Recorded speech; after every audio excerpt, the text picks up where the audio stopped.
டோபிராமா, நான் உங்ககிட்ட பல தடவை சொல்லிருக்கேன் உச்சியாக்களை இலக்காரமா பாக்காதன்னு.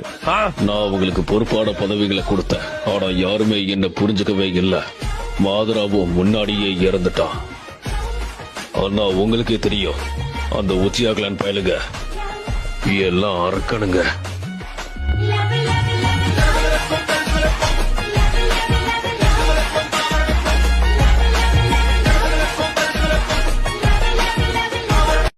டோபிராமா, நான் உங்ககிட்ட பல தடவை சொல்லிருக்கேன் உச்சியாக்களை இலக்காரமா பாக்காதன்னு. நான் உங்களுக்கு பொறுப்பான பதவிகளை கொடுத்தேன், ஆனா யாருமே என்ன புரிஞ்சுக்கவே இல்ல. மாதராவும் முன்னாடியே இறந்துட்டான்.